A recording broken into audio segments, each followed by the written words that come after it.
Radio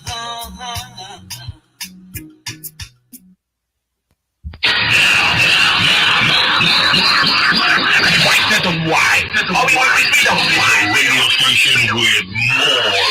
You're listening to the radio station. You're listening to this is Radio Biafra. We are not like other people. Because as I once reminded you before we came, there was nobody like us. Now that we are here, they pretend, they copy, they emulate, they fabricate falsehood. But they can never be like us. Long after we are gone, they will wish we lived forever. IPOB is very special. Exceptionally special. The largest mass movement in the whole world, bar none. And we did it because Chukwokika Biama is with us. We did it because Chukwokika Biama created IPOB himself. And we are here to pilot its affairs. We will not prevaricate. We will not stop. We will not slumber until Biafra is fully restored to its former glory. Anybody in doubt as to our resilience and our determination to restore Biafra is not only mistaken, not only misguided, but needs to see a psychiatrist, because we are not stopping. I am a Nnamdi Kanu and I don't stop until I get what I want. We are not like other people.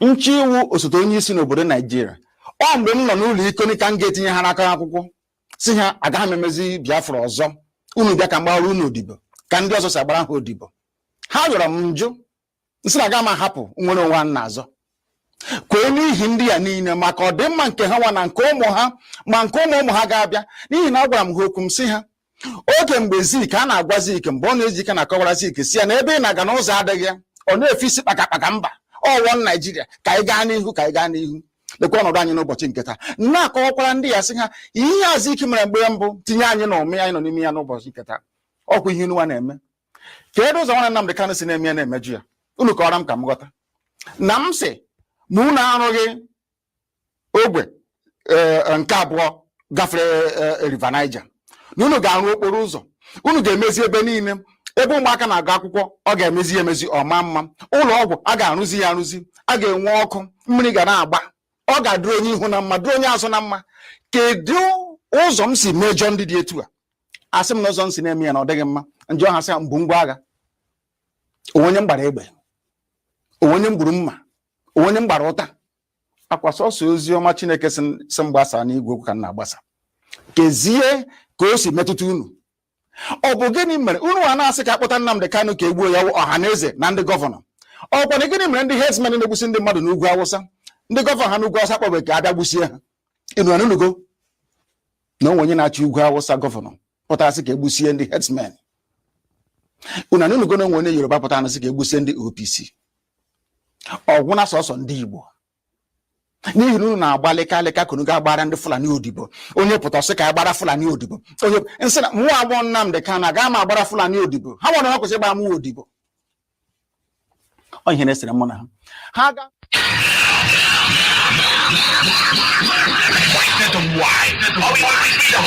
Radio station with more. You're listening to the radio station. You're listening to this is Radio Biafra. Radio Biafra.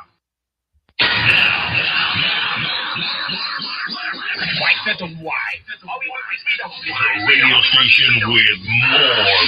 You're listening to the radio station. You're listening to this is Radio Biafra. All right, this is Radio Biafra USA 2. We're broadcasting live from New York City under the auspices of our mother station, Radio Biafra London. Our leader's name is MAZI Nnamdi Kanu. We say welcome to another live broadcast today. Today is Sunday, a beautiful day. All right, news trending around the world. We're looking at what is happening in Russia and Ukraine and all the rest of them.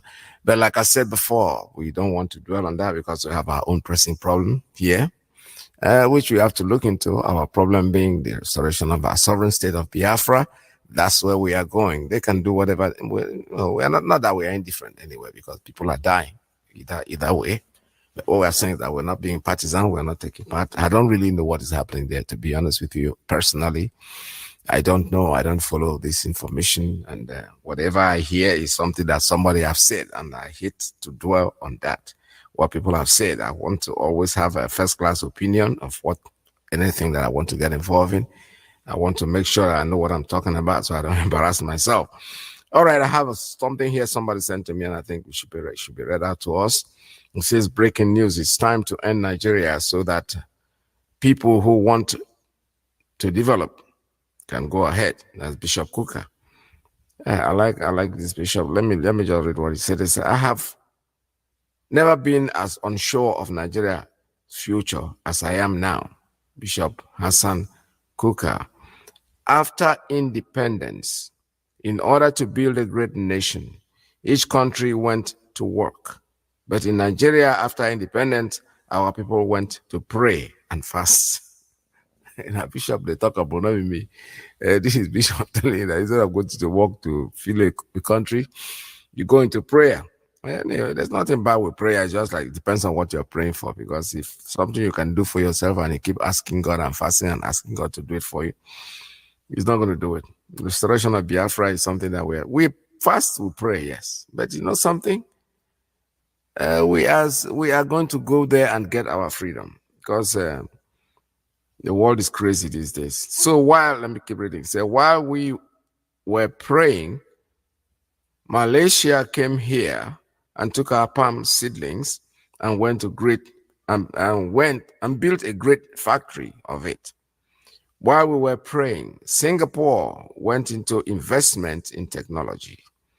While we were praying, India went into ICT. While we were praying, China went to massive industrialization. While we were shouting Allah, Allah Akbar, UAE went into massive infrastructural development. While we were binding and casting Lucifer, Japan went into technological development. While we were speaking in tongue, Denmark went into education and educating her citizens. While we were mounting big speakers in our places of worship, United States was mounting man on the moon. After our prayers, God, being a wise God, decided to reward us according to our labor. Since those that went into industrialization, technology, infrastructural development, ICT, education, etc., have been rewarded accordingly, it's only wise God rewards us with our efforts in prayer. That's why today Nigerian pastors are competing on building the biggest churches. That's why there are more prayers houses and worship places than hospitals and schools. That's why people rush to prayer houses for medical and business solutions instead of hospitals. That's why we don't do business proposals before jumping into businesses, since we are going to back it up with prayer. And with such collapse, we blame devil. That's why it's a sin to say anything negative on pastors and imams. That's why our pastors don't consider the opinion of engineers while building and blame devil when the buildings collapse. That's why faith in God replaces building pillars, and when it collapses, we blame it on Lucifer. That's why our pastors are making sure they plant church branches instead of schools in every street in Nigeria. That's why we always wait for God to do that which ability to accomplish He has already handed over to us. That's why we want our teachers to labor on earth and come to heaven for their rewards. Nigeria is a prayer-loving, God-fearing nation. Religion has taken the place of technology, infrastructure, education, and all. Now, pastor, the talk switch one or bishop will not be me. When we are traveling, we ignore all the necessary road requirements, servicing of our vehicles, and pray. And once we pray, we can put half-fit vehicle on the road and blame our stepmother or mother-in-law if anything goes wrong. That's why there are more people dying on our roads than wildlife animals in the wilderness, because we pray and fast and leave everything to God when God has given us all we need to survive and build a nation. God help us. This is very commendable. This is right. A bishop, I didn't say it. If Nami talk him now, wahala, because the man that is talking it is in the business, so it's better there. Yeah, you know, you know what that means? That means that only the king can fart and nobody will talk. You know, fart as a king, long live the king. But if me, I do, I'm wahala. So this is a man that is in the church.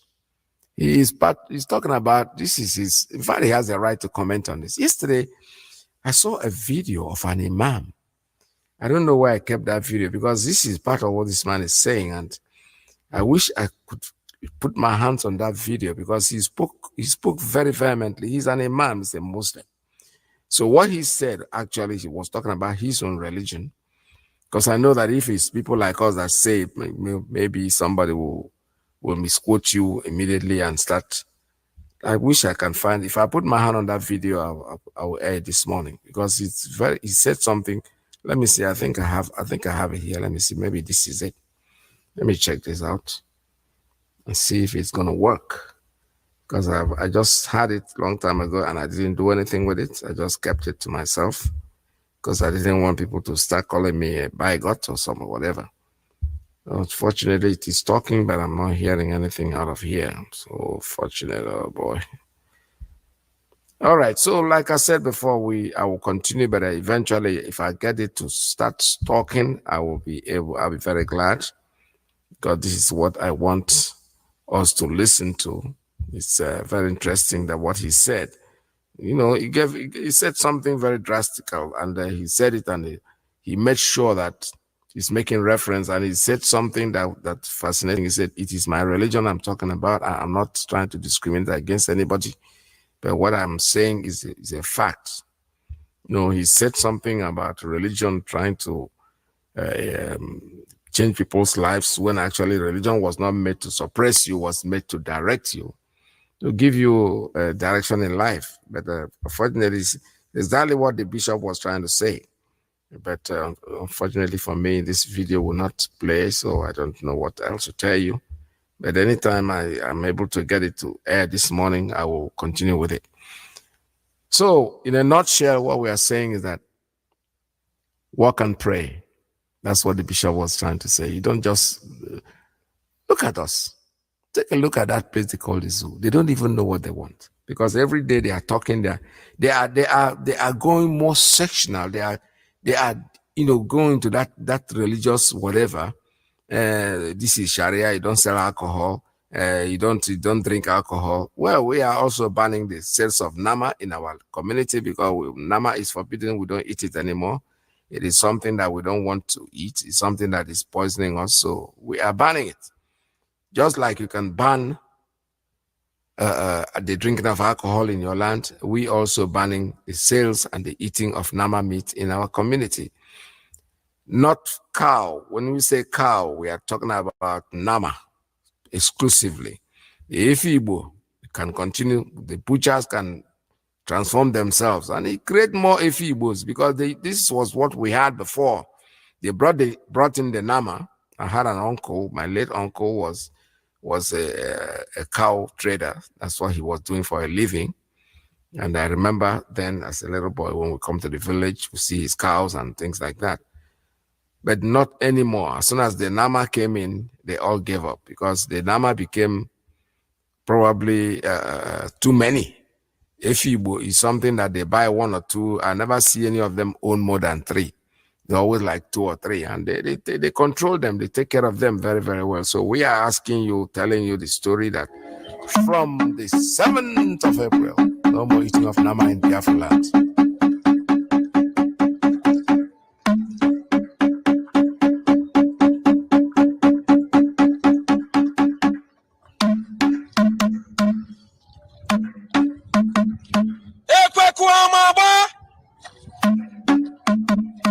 From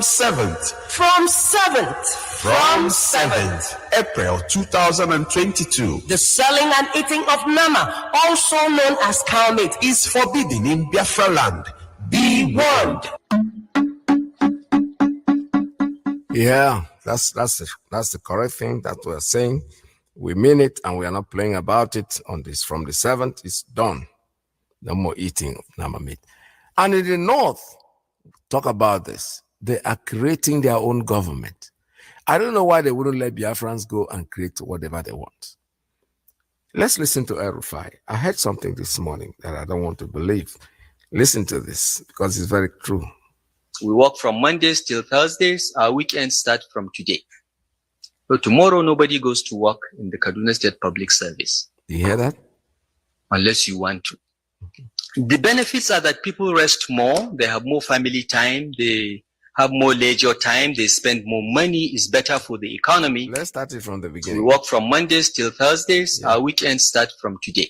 You hear that? So tomorrow, nobody goes to work in the Kaduna State Public Service. Unless... You see? They are creating their Sharia. Well. You know, you work from Monday to Thursday, weekend starts on Friday. Then when we say sit at home, the whole world is collapsing. They have now made it official. Even the government, he is now telling them that when you rest more, you work more. Yeah, I've never heard that before. So the weekend starts after Thursday. We got Arabu. Friday, Saturday, and Sunday is all their weekend. They are doing it. They are gradually getting there. What Bosu said, Reverend Bosu said this many years ago, a couple of years ago, and all the people were saying, it can never happen here. They are gradually taking that step. They are gradually moving into what they planned. Yeah. We work from Mondays till Thursdays. Our weekends start from today. Yes. So tomorrow, nobody goes to work in the Kaduna State Public Service. Unless you want to. The benefits are that people rest more, they have more family time, they have more leisure time, they spend more money, it's better for the economy. When people rest more, they are more productive when they come on Monday. They do much more work. And most people are tired by Thursday anyway. I mean, let's be realistic. I don't know how people in Lagos survive. Every day, 4 hours in traffic for 5 days. I don't know if Saturday and Sunday are enough for them to rest. That's why I feel that all those that have lived in Lagos for 20 years should just go straight to heaven, because they have already lived in hell.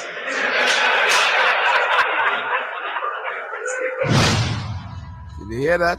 Listen to him. They are going there. Islamization. That is what they say it's going to be like, and there is nothing anybody can do about it. They are going there very, very well, very fast. An iPad here, and you have access to the internet right here. I will just invite you, please go online straight away and go to wikipedia.org, Wikipedia, and type into the search engine Abuja Declaration 1989. And this information will come up. Islam in Africa held a conference in Abuja in 1989. At the end of it, they issued a declaration. And it goes to eradicate in all its forms and ramifications all non-Muslim religions in member nations. Such religions shall include Christianity. Now please note that word. To eradicate in all its forms and ramifications. Now Nigeria is a member nation. all non-Muslim religions. Such religions shall include Christianity. The word Christianity in the communique was underlined.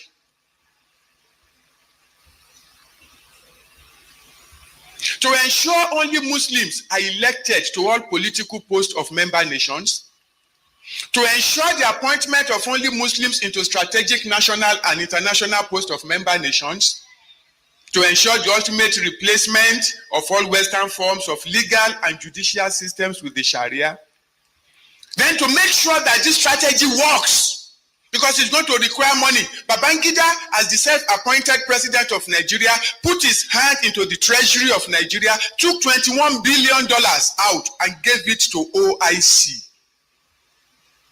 to the Islamic Development Fund of OIC, and said, take this money for the total, I'm quoting, for the total Islamization of Nigeria in particular and Africa in general. Babangida paid $21 billion of our money to turn Nigeria into an Islamic nation. And they have started. Boko Haram, don't look at it as something that is isolated to the northeast. It is meant to cover the entire nation until Christianity is eradicated in all its forms and ramifications. The message is very clear.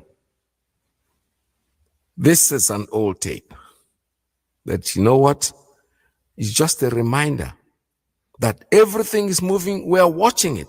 God in heaven knows God is keeping us alive to see these things happen, to see a manifestation of something that one idiot that they call Ahmad, they call him, what's his name again?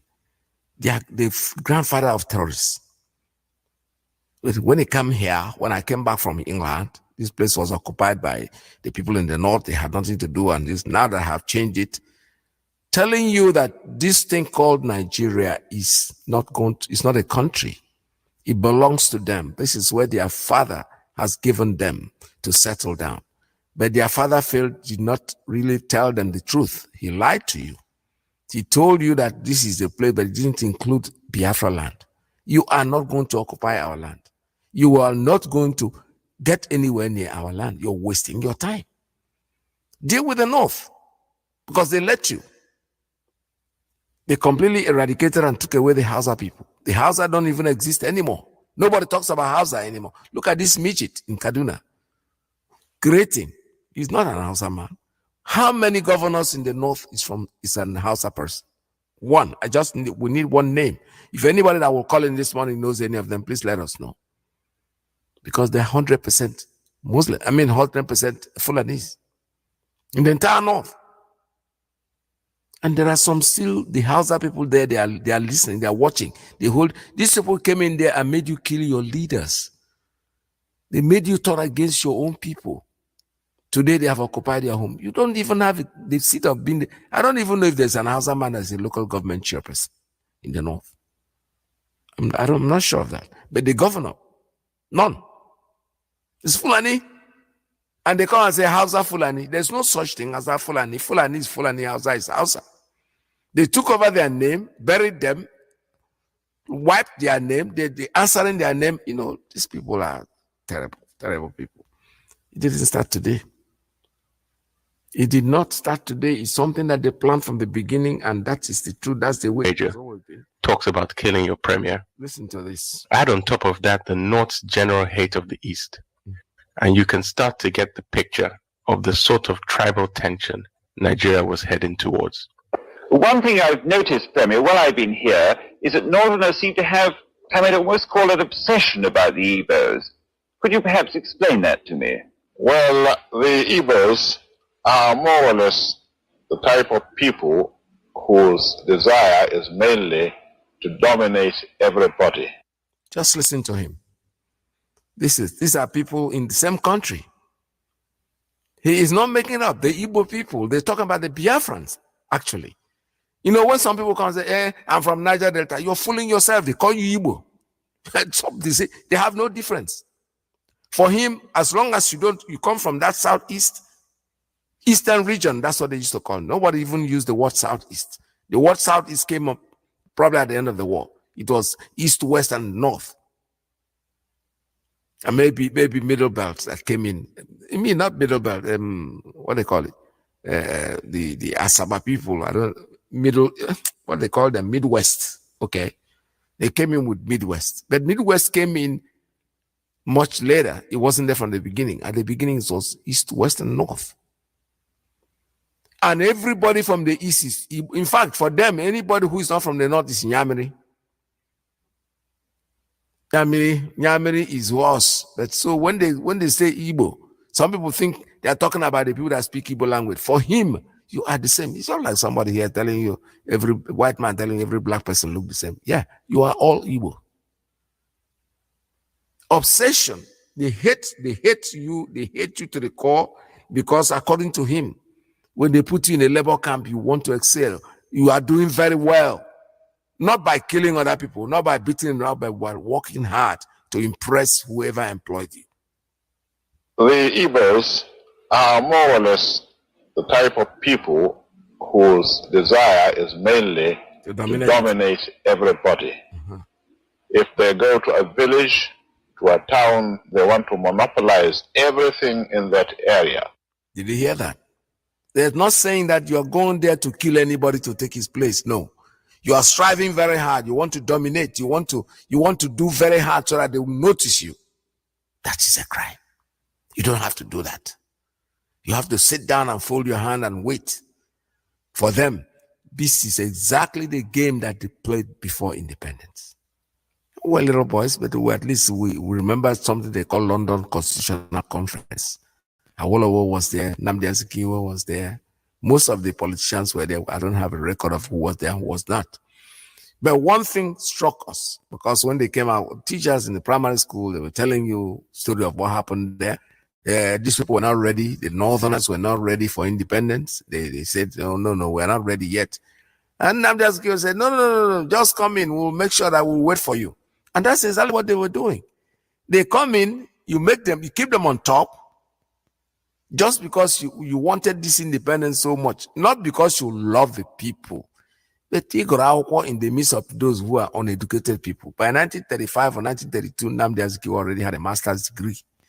By 1932, most of us were not even born. And can imagine when we were born and we're growing up, we still see illiterates, people hanging around in the communities that have no education at all. But somebody was already there.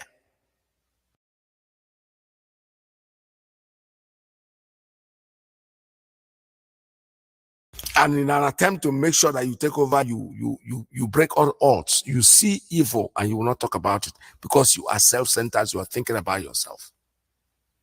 You're not worried about what's going to happen to other people. No, it's you. That's why they say we are not ready. Say, no, come. We'll make sure that we wait for you to get ready. Why do you think the grades are reduced for them? Of course, because they want them to get ready. You have to hold your education for them to get educated as much as you, not keeping them on their own level to develop at their own pace. No, you have to hold yourself, which is exactly what's happening here. You have to hold yourself down. Don't do anything. Just sit down there, fold your hand. Don't educate yourself anymore. Allow them to grow up. If the qualification for a job is West African School Certificate and they are able to get elementary 4, that's enough. They take them in place of you. That's exactly I'm not making this story up. That's the truth. Those who are not educated at all, there are some of our parents who probably before when the civil service came in, some of them had gone to like a teachers training college or something like that. At least they have passed the WAEC and then they go into 2 years or something. They were competing with some Northerners who had not even finished elementary 4. WAEC cut-off point. You see where their own is, see where yours is. Just because somebody wants to hold your development because they want them to join. I don't know what they were afraid of. I don't know what Zeke and Awolowo. I don't really know what they were afraid of, honestly. Sometimes I want to blame them. Sometimes I say to myself, maybe there's something that they knew that we didn't know. Because the way I'm looking at it, why would you want somebody's Who doesn't want independence? They want to force him. Oh, no, come in. Let's get it first. Then I will sort you out. All to your treatment. What do you stand to gain? Nothing. That is where the country is today. You give them that right, and they think that it is their power, it is their right to come in and dominate you and tell you what to do. If you don't take it, there will be bloodshed. That's what he's saying. So you don't even belong to this country. Being a second-class citizen in Nigeria didn't start today. It started with Ahmadu Bello a long time ago. It started a long time ago. It's not a new thing. For you to become, then you have to wait for them to develop. And then they started developing. That's why they get somebody without WAEC, school certificate, to become your president in a country where we have educated people. We have people who went to school, people who read political science, people who can come in and make decisions. It's not there. Because you know something? Your PhD is like his WAEC. If he goes to school and gets through WAEC, he has finished. In this country, we see them come and go.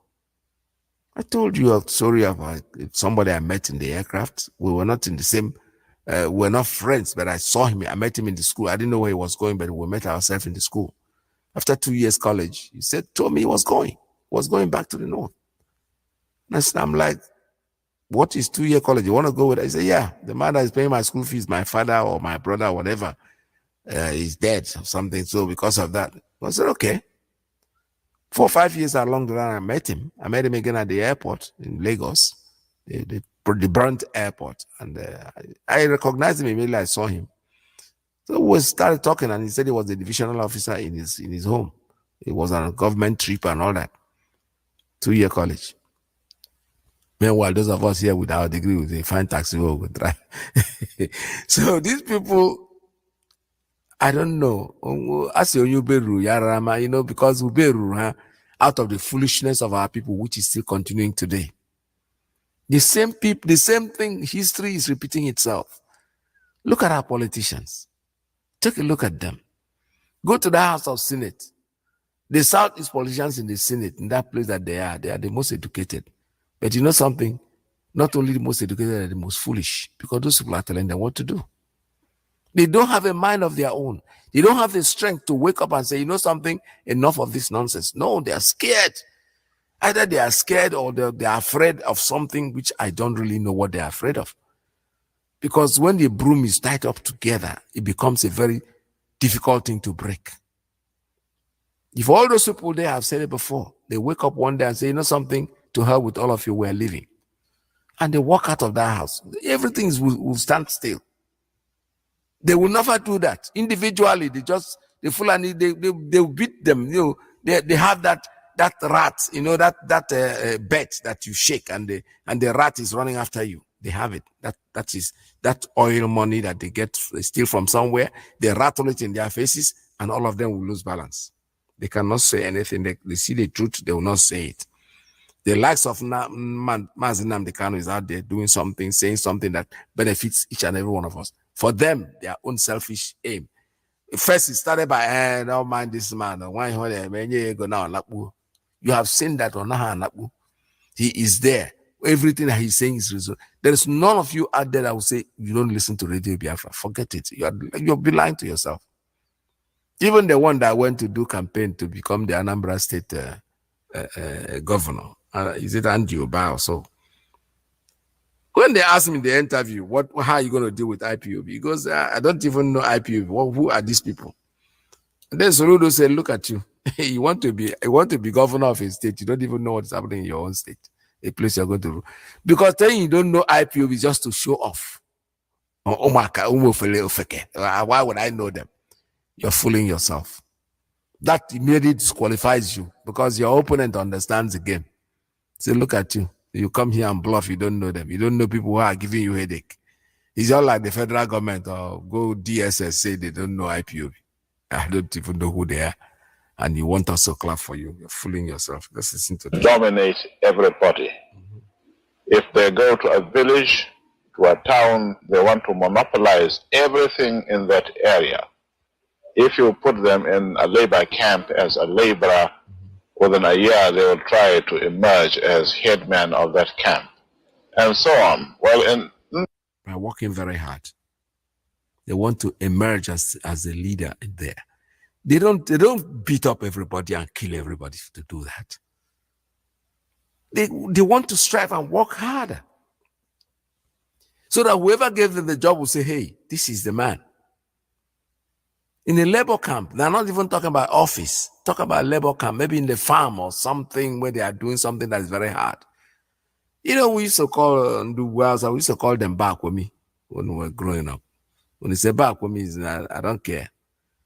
And that's the attitude. That's their nature. Nobody's killing them about that. But that wouldn't make you hate somebody who is different from you because he's working harder. He's not doing eye service. He's just doing it, working. They give you a job. He finishes his job on time.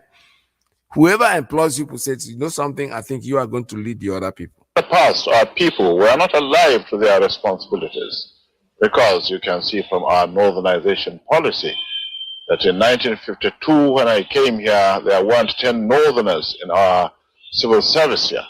Then I tried to have it northernized, and now all important posts are being held by northerners. Is this policy of filling all key posts in the north solely with northerners and not with other Nigerians a temporary or permanent one? In actual fact, what it is a northerner first. If you can't get a northerner, then we take an expatriate like yourself on contract. If we can't, then we can employ another Nigerian, but on contract too. This is going to be permanent, I should say, as far as I can foresee, because it will be rather dangerous to see the number of boys we are now turning from all our learning institutions coming out with having no work to do. I'm sure whichever government of the day might be, it will feel rather embarrassed, and it might even lead to bloodshed. Doesn't this damage the idea, sir, of all people in all regions in Nigeria being fair citizens of one country? Well, it might, but you are, I mean, new to our region, but how many northerners are employed in the east or in the west? The answer is no. And if there may be 10 laborers employed only. All right. This is the story. This is exactly what we're talking about. This is why we want our own nation. We want to get away from these people. We're not trying to take what belongs to them. We're asking, just leave us alone. They already made it very clear to us that we are not one country. Listen to this man. This is somebody they worship in the north. He's not like everybody else. It's like, for them, he's a demigod. He's somebody they worship. He's somebody that tells them what to do. It's the Rankade, the master of them all. He says what to do, and that's what exactly they're going to do, whatever he says. That's why they want to remain perpetually in power. And because they've been given that power from the beginning to believe that this country, this nation called Nigeria, is their nation. It belongs to them. It is not something, it's not questionable. Nobody will question it because it is their home. This is where God has given them. Those of us who are here are strangers. That's why when they have a job that they don't have a northerner that will do it, they will take expatriate, a white man, to do it on contract. And if there is no white man found, they will take another Nigerian. Now, this time it's not saying another Igbo man, it's said another Nigerian, which includes the West. They will take them on contract too. On contract. So you are not permanently there. It's something that they will give you, they will just give it to you on a temporary basis, and they're going to take it away from you anytime they think they want. This is the situation that we are in. We've been talking about this thing over and over and over and over and over, and we'll never stop talking about it until they give us our land, until they let us go. We're asking for a referendum, for God's sake. There's something very unusual about it. The Midwest that we're talking about was created out of plebiscite, referendum. You can baptize it and call it plebiscite or whatever. It's the same thing. Do you want to be on your own? You put vote here. You want to be in Nigeria, put it over there. At the end, they count. Whoever wins goes. Otherwise, without that, we are wasting our time. El Rufai, listen to what he said. They're now creating the working days from Monday through Thursday. Friday, Saturday, and Sunday, that is Islamic. They're thinking about that Friday worship. Is it Friday? Yeah, I think they worship on Friday. Because Nigeria is a secular nation. Nobody had what weekend is weekend everywhere, the same thing. There's no country where weekends last, but they're shifting themselves in. For them, their religion is very important to them. Okay, there's no problem about it. But the point is, let Biafrans go. If we decide to worship on a Monday, it's not your business. Whatever day we decide to worship, because all over the world, what I know is that Saturdays and Sundays are weekends. You know, some people go to work and go home early on. Even the Jewish community, our brothers here, on Friday, they on Saturdays, I think that's the day, that's their Shabbat day. On Fridays, they go home on time. It doesn't stop entire business. It's just their businesses that they close. So Rufai is sitting down there, that midget, sitting down there and deciding, and the people are clapping. There are people there who are happy. Oh, Friday, Saturday, and Sunday, we'll go rest. Yeah, right. You're not going to rest. You're just going to go out there. He wants to enforce. Just like they enforce that there's no drinking of alcohol, there's no alcoholic business there in the north. These are people's businesses. We see a container that they're destroying, somebody who imported alcohol, they're destroying his business. They are arresting people for, maybe they say because they are going after prostitutes or something like that. Well, they have the right to do what they want to do, but in our own case, we are banning the eating of cow meat, nama, in our community come April. We're not going to overemphasize it. It is something that is going to happen. Whether you like it or not, you have to abide by it. If it's not you go out there, just come in and try and see what we're going to do. Some people say, oh, you are doing it out of threat. Yeah, we are. We're not mixing words. We don't want Nama in our community. Come April 7th. That's the last day we're going to find them here. And whoever thinks that is his business and is so much interested in doing that business, the cow business, we have the native cows.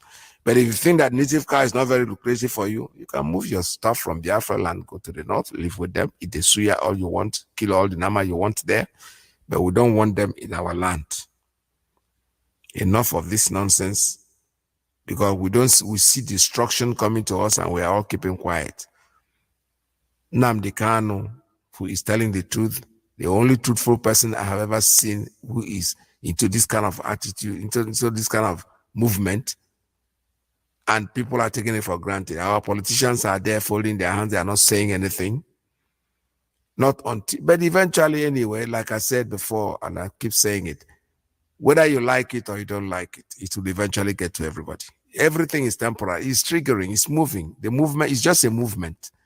If it happens to Okeke today, tomorrow Okafor will be rejoicing. Oh, it happened to Okeke. The next day Okafor is getting his own. Before Okafor will finish getting his own, his children, his generations, people will keep getting this problem because it's not going to end. They came for total Islamization. This is something that they didn't start today. This has been on for hundreds of years. It started with their great-grandfather, the man, the chief of all terrorists. We heard him, what he said. A nation called Nigeria shall be an estate of their fathers. The worst is that they won't even let us manage our own resources. They are going to tell us where to sit, where to stand, where to jump to, where to eat, and when not to eat. We are not interested. We're okay with that as long as we are on our own. It does not matter what they do in their land. If we come to their land to live with you and we decide to stay there with you, well, we'll abide to your rules. But if you keep us in that thing called Nigeria that is supposed to be a secular nation, you cannot tell us what to do. We do what we think is right for us to do, according to your own constitution, even the constitution that you wrote, which is something that we started by crying that you should change it. You cannot go to a secular nation where everybody, all the security chiefs come from one region. No, it is not going to happen. It has never happened before and it will not happen. This is the truth. Whether you want to take it or you don't want to take it, that is why the president of your country died. You put in somebody to replace him. But you start saying, oh, now they can't say cloning. He never used the word clone. Clone is entirely different thing. It's a body, a human being that was switched because you don't want to leave office. And the likes of Olusegun Obasanjo is there. He knows very well. I can swear to it that he knows that the man in the Aso Rock is not Buhari. The one they call, what's his name, Osibanjo, who is supposed to be the vice president, at least he knows his boss. He met his boss. He just didn't go to the hospital the day he started office. At least they work together. He knows that this man is not my boss. But you know something? They are not going to say it because of what they can benefit. They don't care about the people. What they care about is themselves. Buhari is dead and gone. He's been buried a long time ago, but till today we're still saying Buhari. The MP, Harriet Hammond, has she not been here to discuss anything? No, she hasn't. She hasn't said a word. Her own constituents have written to her. She doesn't say anything. So what is going on? What is going on? Why has nobody from the Foreign Co-op Office mentioned MAZI Kanu? How can you have a British citizen traveling on a British passport, kidnapped in Kenya on June the 19th? He was tortured for 8 days before being extraordinary rendition back to Nigeria. Why was he extraordinary rendition back to Nigeria when he's a British citizen? Has nobody behind these windows asked that question? How can you all remain silent? How can you all pretend that you can't see anything going on? It's all over social media. Catriona Lang, the High Commissioner for the UK in Abuja, has done nothing. She gets tagged in every single tweet that tweets about MAZI Kanu and extraordinary rendition. She doesn't reply to anybody. You ask a question, she blocks you. Is that really someone in her position? Is that really something she could be doing? She's done nothing at all. She's a representative of the UK in Nigeria. She represents British citizens in Nigeria. Why is she not representing MAZI Kanu? Why is the total silence? You've got another protest next to us here, a lady called Nazarene.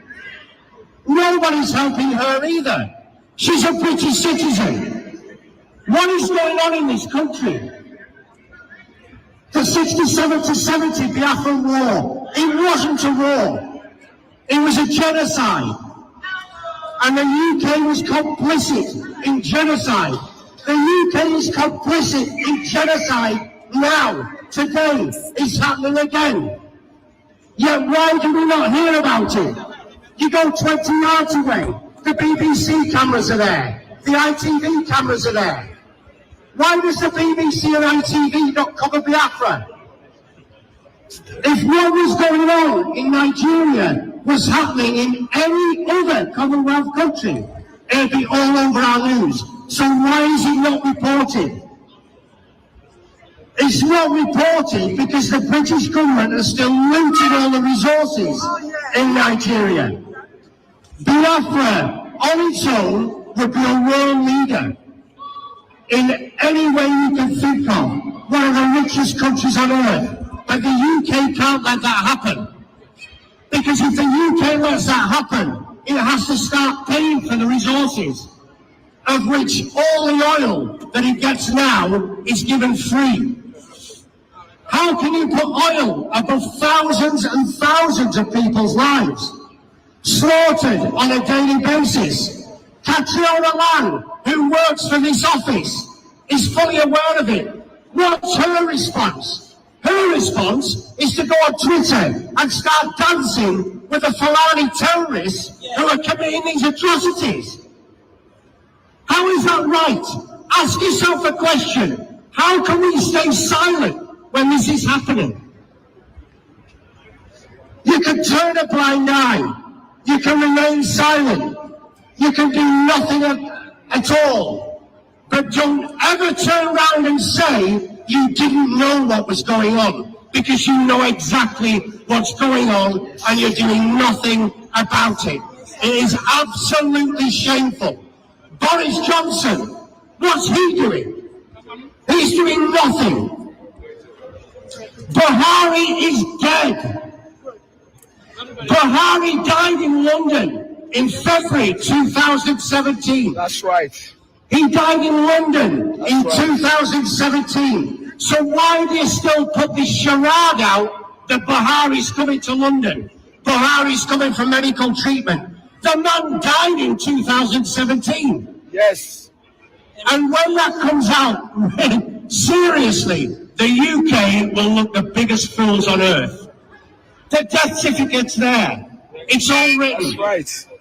There's proof he died in London. He's buried in Saudi Arabia. And yet you keep that quiet as well.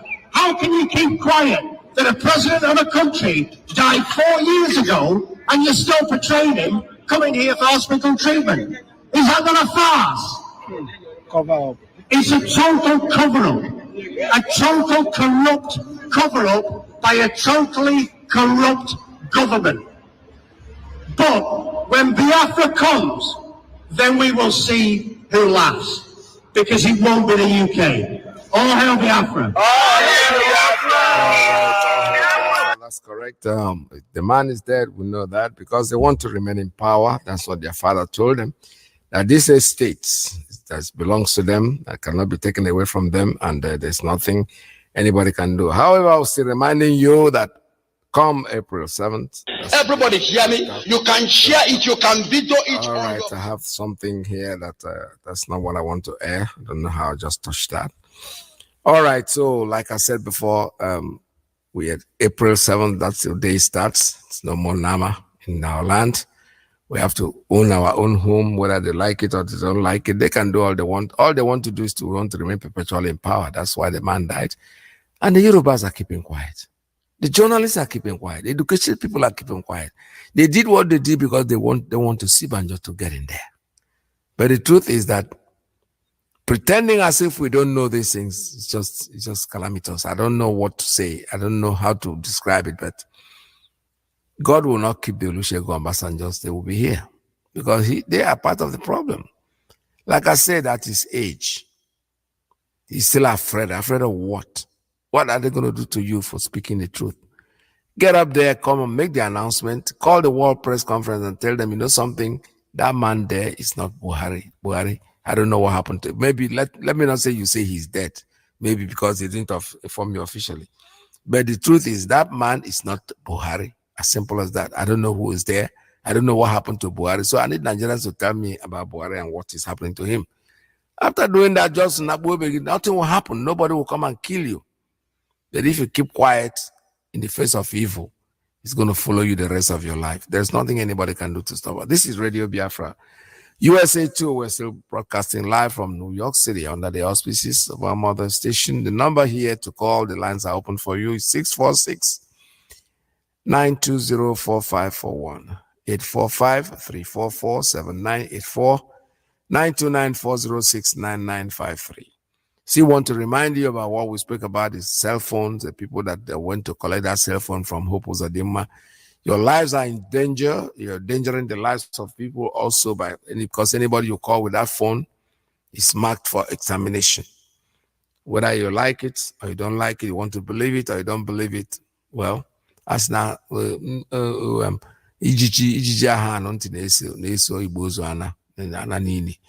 if you have ears, that's what they say. And you have been warned. So whatever you want to do with yourself, that's your problem. It has nothing to do with us. This is Radio Biafra USA 2. Call us. The lines are open for you if you want to make a call.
All right, I have a call coming in on straight line. Let me take this one as the first call today. Okay, caller on principal officer's line. I'm sorry. Tell us your name and where you're calling from. Good morning from here. Good morning. Good afternoon, MAZI. Peter. Welcome to the program. Thank you, MAZI. There we go. MAZI, my name is Michael Israel. And I'm calling you from the Holy Land of Biafra, the land of Chukwuka. MAZI, Peter, may Elohim continue to strengthen you, continue to give you more wisdom for this good work that you are doing to restore our great nation, which is the land of Biafra, on this very planet Earth. And may Elohim ekekerowa obasibi n'igwe Chukwu kere ihe niile kere ka mana onwe onye kere ya Chukwu okike abịa ma bụrụ n'ihe niile. May he continue to strengthen and may he continue to guide our leader Mazi Nnamdi Kanu. May he continue to give him more wisdom because we know that he has defeated his enemies. Mazi Abida, you know, your analysis, your preaching this afternoon, because now is afternoon in the Holy Land of Biafra, you really touched something and you also said it all. Because what will destroy Nigerians, what will destroy the indigenous people in Nigeria, and what will destroy the African people at large is that when they see the truth, they will pretend as that white British citizen that you just played the script.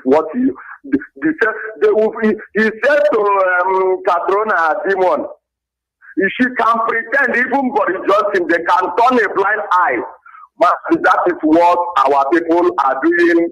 What that man just said is what Biafra does.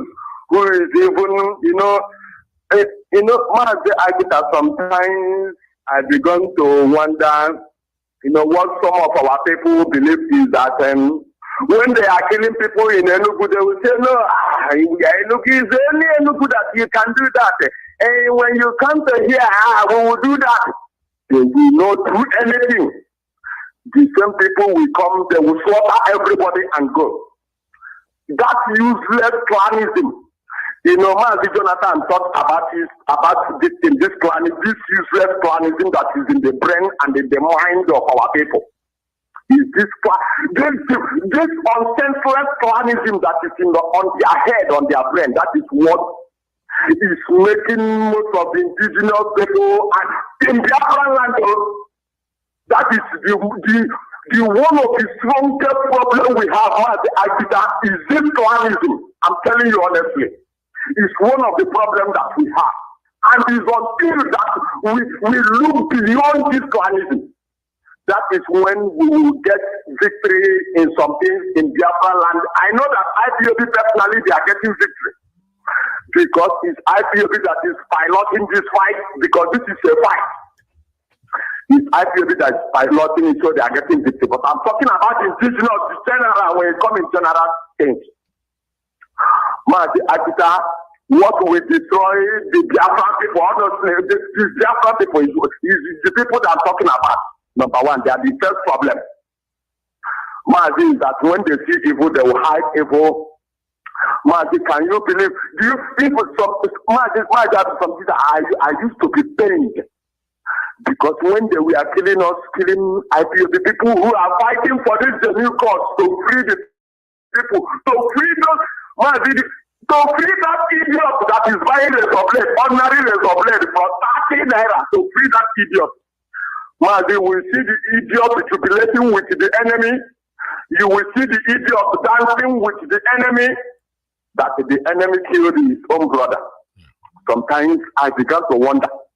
sometimes, you know, I don't become confused sometimes. I say, what people is this?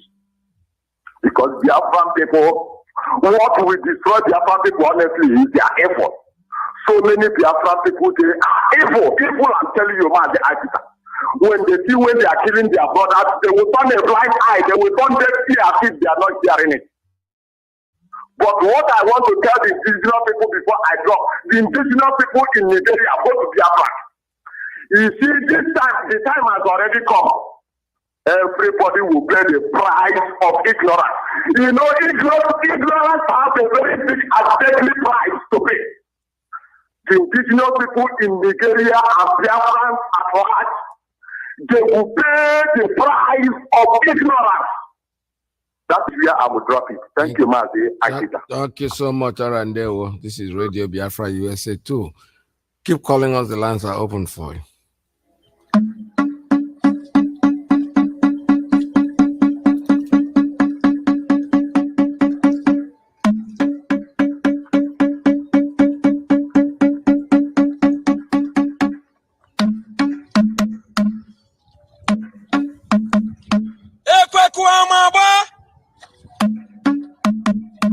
From 7th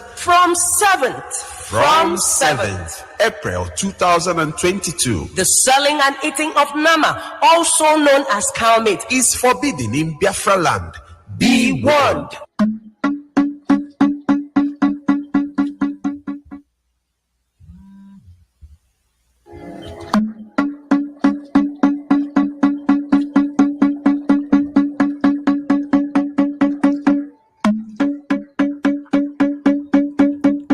All right, I have a call coming in on straight line. Caller, good morning. Tell us your name and where you're calling from. Yeah, good morning. My name is Cosmos. I'm calling from US here. Well, welcome to the program. Yeah, good morning. You know, you are talking about Obasanjo not stepping up to speak the truth. Yes. I want to draw attention of IPOB and everybody around the world listening this morning. You could see the war going on in Ukraine that Russia started with Ukraine, right? Yes. If you look at that war going on, I know a lot of people are looking at it, oh, Russia is invading Ukraine. But if you pay attention, this is the difference between the white race and the black race. You notice that many European countries, white countries, are ganging up against Russia for doing what they're doing in Ukraine. If you look at Russia herself, her own citizens were demonstrating in Moscow against the war. If you look at the Western world, around the Western Europe, their citizens are all out on the street demonstrating against this war. As far as Spain, France, and other places. These people have nothing to do with Ukraine, but they know that what is being done is wrong. Bring that to Nigeria. For the past 10, 15 years, Biafrans are being slaughtered in their homes. Biafrans are killed on the streets. Biafrans are killed in the bushes. Do you see any other part in Nigeria demonstrating and say, hey, these people are part of Nigeria, why are you doing this to them? Do you see anybody demonstrating about that in the West? No. Do you see anybody demonstrating about that in the North? Do you see anybody demonstrating about it in Abuja or Lagos? Do you see any demonstration in any African country? Do you see any protest in any official protest from any African country? No. This is the difference. Sometimes when people say we're equal to the white, you're equal because you have 2 legs and 2 hands. That's all. But when they look at us, you know what goes on in their mind? What kind of people are these? Yeah. We have no moral growth. We have no consciousness. We have no awareness. Biafra is fighting to liberate just not Biafra alone, even the Yorubas and the Middle Belt. By expansion, the rest of the black race in Africa. Because Biafra is the conscience. We're trying to make these people to think. Does the Yoruba man think that if they are able to subdue the Biafrans, does the Yoruba man think they are going to leave him alive? No. They will come around and cement them, just like they have done to the Haudas in the north. All right? So this is the difference between the black race and the white race. Even in America here, the black Americans don't even care what is going on in Africa. They will even hate you before a white man. And I believe that, and I know that for a fact. But the black Americans will hate you before a white man. A white man will treat you better than a black American.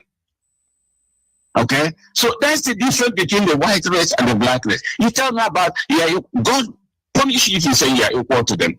You're equal to them in what? Your mind is still in the gutter, your conscience is still in the gutter, your morality is still in the gutter. Tell me how you're equal to them.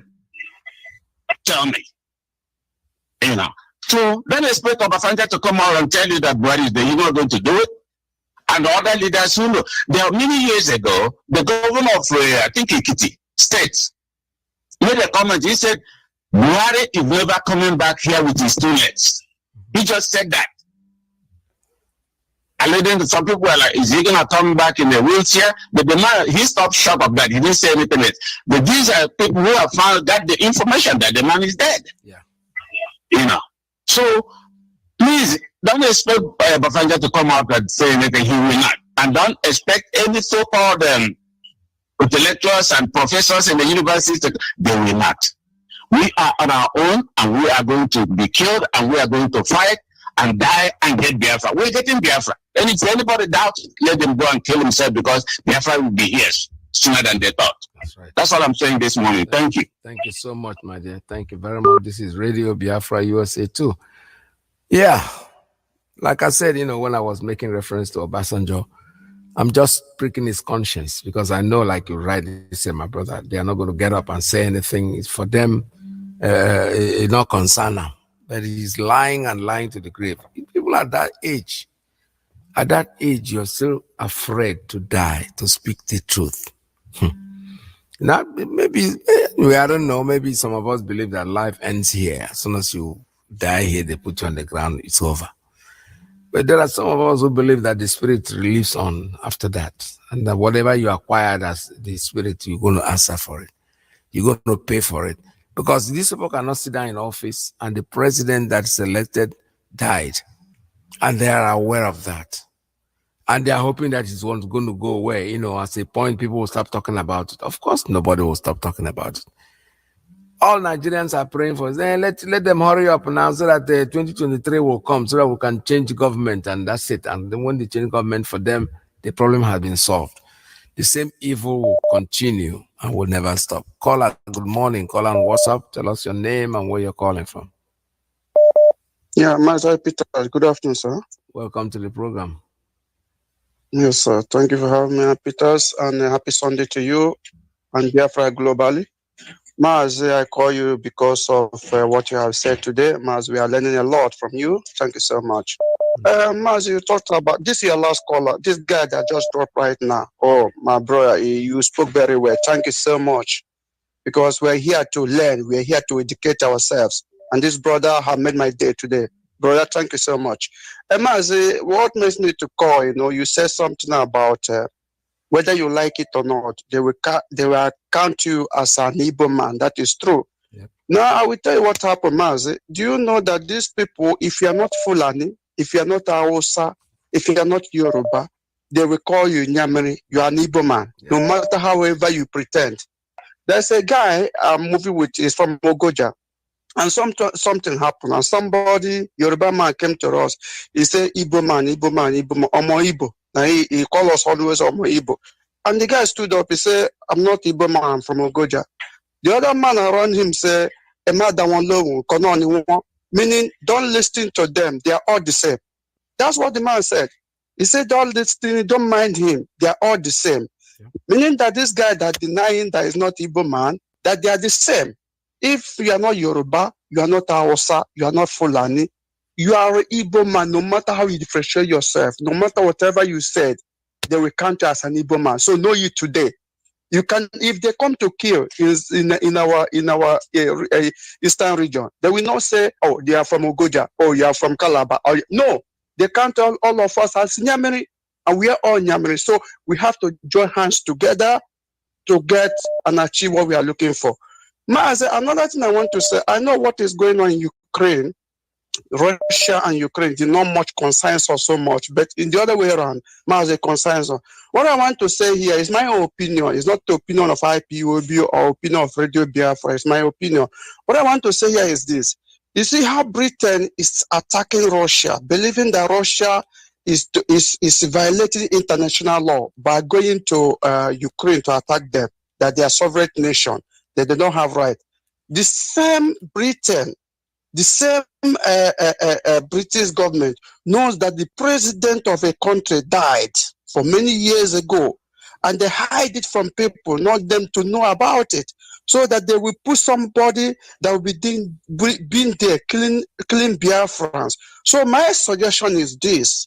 Can we not tweet to Putin? I know we don't support what Putin is doing. Can we not take this opportunity to tweet to Putin? What Britain, some of us will say, oh, that Russia knows what's going on in Biafra land. That is true. But when we tweet now for what is going on, then Putin will know where he stands to attack Britain. Number one, let's inform Putin what is Britain is doing by a man that be ruling the country that died for 2017 for a very long time ago in the hospital in Britain. And they cover it up. They don't want the world to know. Let Putin take this thing to attack Britain and let the truth come out. Let Putin use this. If you can tweet a lot and Putin concern over it, it will come it up and the world will know what is going on. Because tweeting to Britain, they will not do nothing. Tweeting to the world, no. Except world leader will come up to say something. Somebody that should make this is when Trump was in board. But now Trump is not there. You can remember when this idiot went to America to see Trump. Trump said he's a lifeless. He said, I don't want to see this lifeless thing again. And since then, he never go to America again because he knows that when you go there, this man will expose him. The same thing we are going to do now. Let's use Putin now for what is going on now. Let him campaign about what is going on in Biafra land, because the president have died 2017, and this Britain is covering it up, killing our people, putting somebody there to continue killing our people. And he says that Russia is violating international law, and them also is violating international law. By doing this, it's violation of international law. How can a president of a country died and he keep calm? He never know what to do. You cover it up. This is really cover up. And we can never let this opportunity now to tweet to Putin, let him know what is going on. That line is in Biafra line, killing our people. Now he's a citizen of Britain. Nnamdi Kanu is a citizen of Britain. They rendition him from Kenya to Nigeria. They never say anything, it never concerns them. What concerns them is what is happening in Ukraine. That's what this my brother is saying right now. You see, after we will say we are macho equal with a white man, no, they are bigger than us. And they have sense than us. That's exactly what is going on. How can your citizen be rendition? They're using a British passport, a rendition from Kenya to Nigeria, where it's not they belong. It's just born a Nigerian born, but a citizen of Britain. He's using your passport because he merited before you give him a passport to be your citizen. If you don't merit it, you can never give him a citizenship. Meaning that now you have denounced to be a Nigerian man is now a British man, and they rendition him. You never do anything about it. You keep short, you keep quiet, doing that all is well. No, we have to use this opportunity now to tweet to Putin, let him know what is going on, and let him use it against the Britain, and the Britain will know what they're doing. Mazi, that's what I want to say. Thank you for having me, and God bless you. God bless you. All right, thank you so much. This is Radio Biafra. I have a call coming in on straight line. Call on straight line. Good morning. Tell us your name and where you're calling from. MAZI at QPSK. Good morning, sir. Welcome to the program. Dallas, sir. Yes, so this is Adobe calling you from Texas.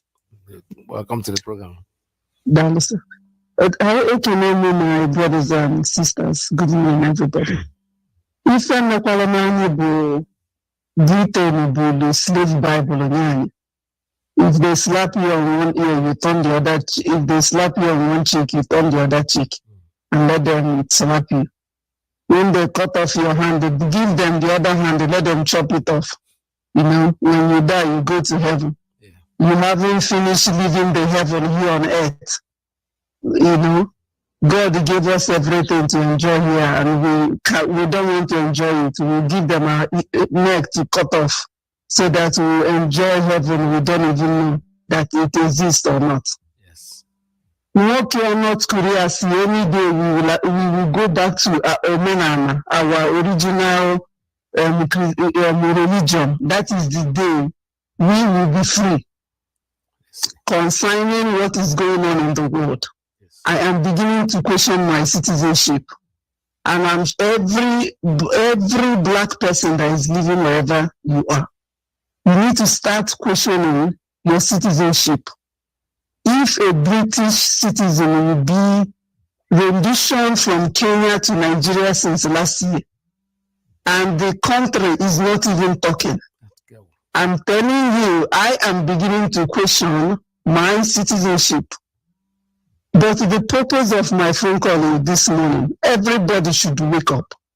You see how they are rallying around in Germany. There is a big, the whole world is rallying around that their countries haven't sanctioned Putin. And see us over there. Nobody knows about us. CNN will carry us. Nobody will carry us. Elon Musk just gave them Starlink to help Ukraine to be able to sustain their internet. Because in fact, they have people helping them. Yes. This Yama and I swap and Boko Haram going about killing our people, they bury their own. They went to Enugu yesterday or 2 days ago and killed Sinanacho, one of our own. They didn't get them, and they ended up killing their brothers. In another place, so many people. The purpose behind this call is they are calling it Curtis in Anambra State. Mananke Enugwe Atagili Bubago. If I abure Bubago, this is Islamization. Yeah. Because this same thing in Menoketa. If they are doing wedding, they will go there and kill people. When people are doing their own, they will go there and kill people. So my brothers, we need to wake up. They've knocked us out to extinct us. Yes. Don't sleep in your house. Only do say they don't sleep in your house. Know what to do. We can't allow these terrorist people to continue to kill us. And forgive me, the other day I gave you a code, but I didn't give you another code to unblock it. I couldn't call back because you don't allow 2 calls. Yes. So now that code, if you want to break it, to know if your call is being forwarded, type £61. Okay. It will tell you if that call is forwarded. If it's forwarded, then you need to halt. Then the code is to break it, but I need help on this one. If so it's star £21 to break it. If it doesn't work, type £21. It will work. But if Fulani killing us, the cultists is unacceptable. They cannot kill us and also kill us when we're burying our own. Thank you. Thank you. Thank you so much. All right, this what we are really talking about here is that the so-called Ibubago, there's no something called Ibubago. This is Fulani people that are just going in there and answering that name Ibubago. We don't have Ibubago. Ibubago are not Biafrans. They are Fulani people, and we've said it before. The governors, they are responsible for this nonsense, especially Ugwai. Ugwai himself is not even a Biafran anyway. He's an Hausa man. We know that. Because when you look at it, when they started, Nnamdi Kanu, we had the Eastern Security Network, which was created by our leader, MAZI Nnamdi Kanu, to protect our home. So what was the essence of creating another security outfit when they saw ESN already? If these people were logical and they wanted to be intelligent or want to do something that's not like trying to create a problem, What they could have done is empower Eastern Security Network. Because you have some people, somebody who is has a purpose. The purpose is to protect you. Now you're creating another protective outfit. Are you trying to create a problem between them? Which is exactly what is happening, because they call the Bubago. As soon as they mention the Bubago, the Fulanis lined up. The Maiti Hala, all of them lined up and became a Bubago. They are the ones doing all this killing. Now the governors don't even know what to say anymore, because this is the Satan that they created. So they don't know how to go about it. So my dear, those that are killing in the name of a Bubago, they are not Biafrans. These are Fulani people, we know that.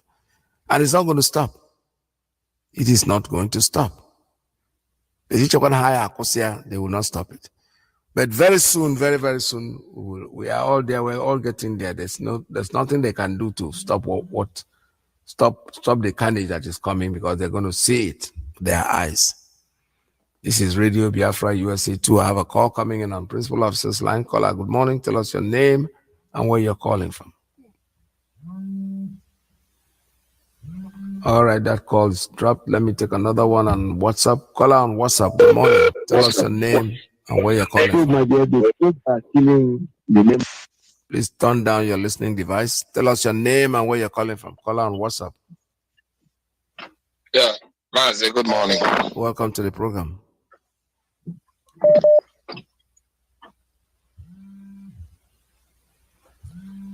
Caller on WhatsApp, are you still there?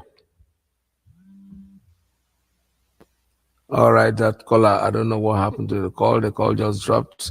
This is Radio Biafra. We're still taking calls here. 646-920-4541, 845-344-7984, 929-406-9953.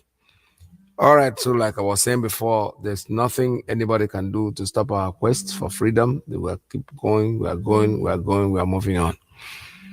So Bubago, the so-called, they are not Biafrans. These are Fulani people. And anywhere you see them, if there's anything you can do with them, because they are not. Even, I remember that somebody here, the so-called, what they call him, the the Supreme Court governor also denied them, that he doesn't know anything about them.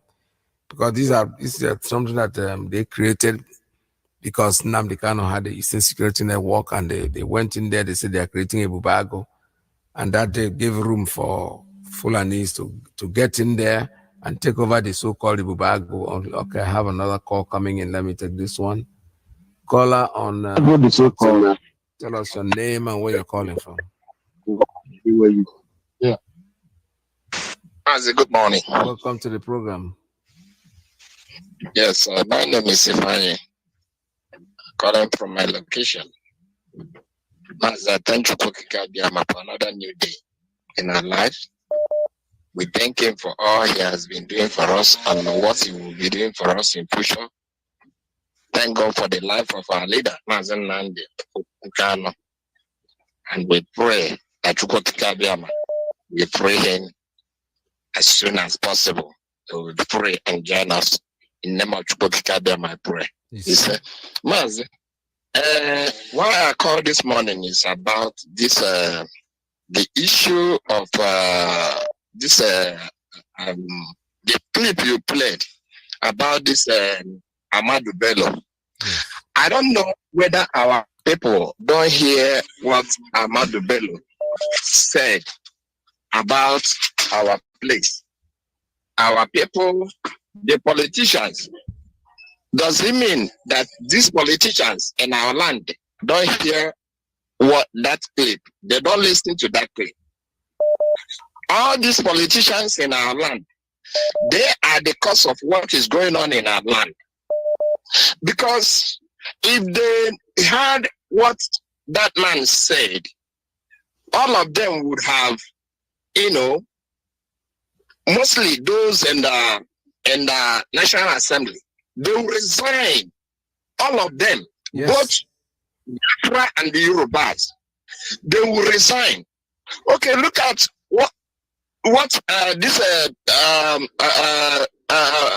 Maltese bottle in Kaduna State. None of the politicians will rise up and challenge that man. None of them will rise up and challenge that man in Kaduna. Look at what he's saying. And everything is going well with our people. Okay, our people will rise up, condemn what is going on in this Russia and Ukraine. But in our land, they will be there. They will be killing us. The politicians will be there. They will be killing us. None of them will say anything. I wonder the kind of people we are dealing with. In fact, to me, those people, those politicians, they're supposed to gather them, all of them, in one hall, and they put fire on them. Put fire on them. I'm just using this opportunity to call on our mothers again. Our mothers should rise up against this Latrine Lang. That woman going about, running around in our land, killing our people. Let our mothers rise up and show her that he's a foreigner. She's a foreigner. She has nothing to do with our land. And our people are dying. Let them arise and face that woman. Show her that she's just a mere mortal. And our people, if you have British passport, if you have British passport, you won't what's our British passport you have? Because I don't see why our leader will be there, a British citizen, and you will be languishing in the jail.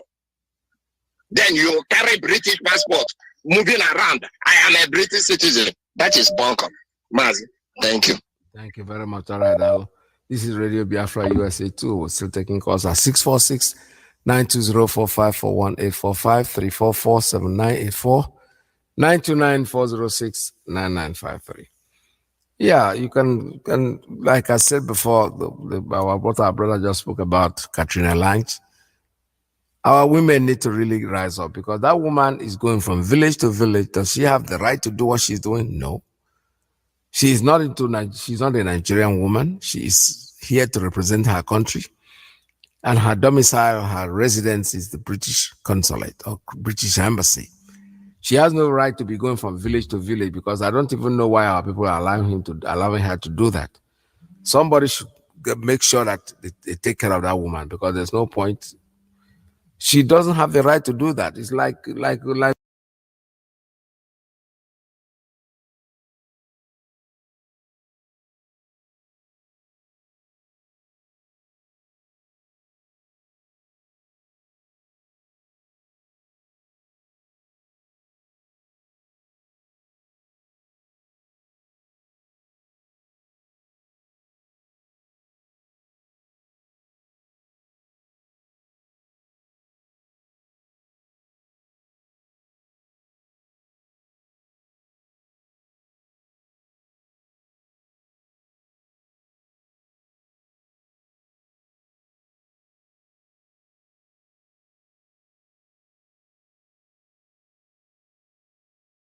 with this.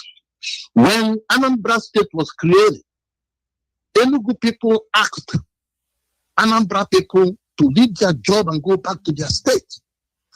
Listen, Zeke and Awolowo and the rest of them were nationalists. They were fighting for a country. But Ahmadu Bello is a tribalist, a born tribalist. He came back from London in 1952. This is history. Yeah. He came back after studying abroad in 1952 and noticed that majority of the jobs in his own area, the northern Nigeria, he became the premier of the north, for God's sake. He noticed that majority of the jobs there were handled by people that came out of the state, particularly the Igbos. It's a fact. And now, being a tribalist he is a man that is fighting for his own people. He's not saying the entire country. He was talking about the northern part of Nigeria, that jobs will go to his own people. People should understand that. He doesn't say entire Nigeria, even though what he's doing is tribalism. It's not good in a country where everybody should be have the right to go anywhere and work. But when he sees that the jobs in the northern Nigeria was dominated or were dominated by foreign people that came from different parts of Nigeria, he didn't feel good about it, being a capitalist. So he said he would make sure that no job again goes to anybody.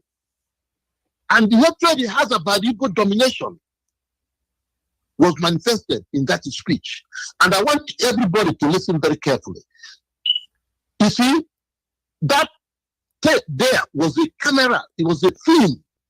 And anybody that saw the real recording of that, it was done in an empty hall with the British interviewer sitting face to face with him. They were sitting next to him, face to face, in an empty hall. Nobody was there, no crowd was there when he made that recording. The only person that saw them was the guy who was filming them. And it was archived. British people archived it. They know it was incendiary, that if they let it out, it's going to cause commotion. They put it in the archives. And I want people to know that most of the things you are hearing today came out after 100 years, which is what the British people did. Everything that was archived was not supposed to come out until 2014. That's when all these things started coming out. It becomes due to freedom of a Freedom Act, that anybody now can go and go to the archive and retrieve this information. That's when all these things started coming out.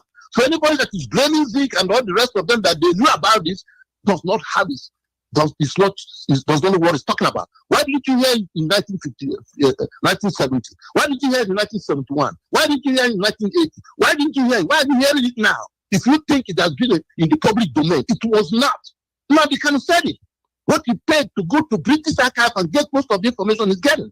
And people continue going back and lambasting these people, talking down them without even having facts.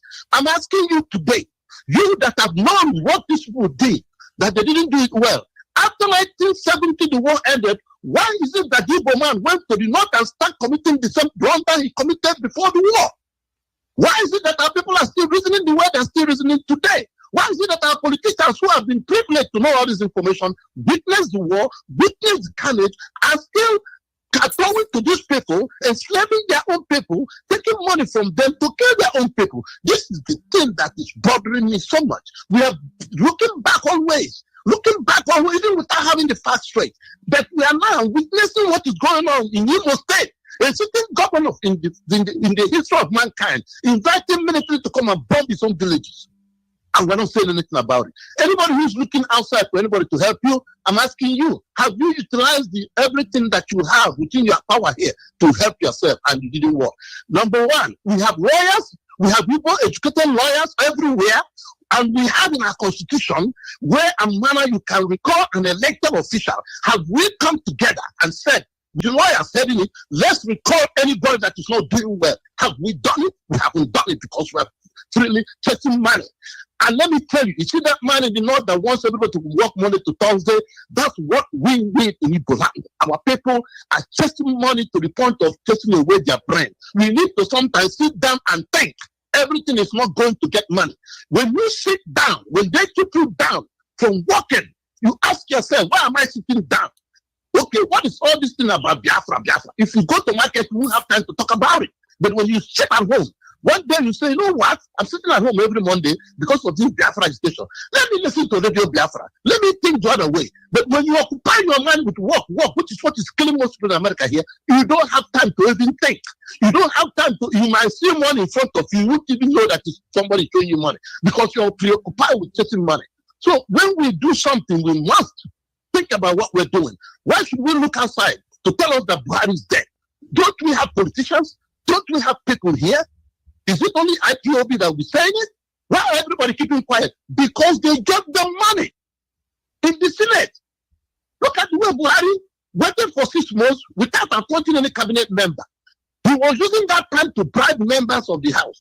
And immediately started appointing, he shifted everything to Fulanis. And they kept quiet. Have you questioned your politicians? But in Nigerian constitution, it was stated you must, in cabinet appointment, you must reflect federal character. Don't we have lawyers? Don't we have people who will challenge this one and say, no, as assembly people, if you know what you're doing is not in cahoots with what Buhari is doing, what prevents you from saying you are violating the evil constitution of 1999, even have it there? Why don't you stand up and do a walkout, all the whole Southern, including Yoruba land, senators, because they won't do it. They were giving money. In the face of that, they imported foreign SUVs and shared to them. Didn't you all see it? They are looking for white man to come and help you. You don't need anybody to help you. You need to help yourself. We haven't even done anything to help ourselves, and we are looking for somebody to come and tell you that God is dead. I rest my case, Dr. I. Peters. Thank you so much. All right, this is Radio Biafra USA 2. I'll take a very short break. It's M. Josh on the beat.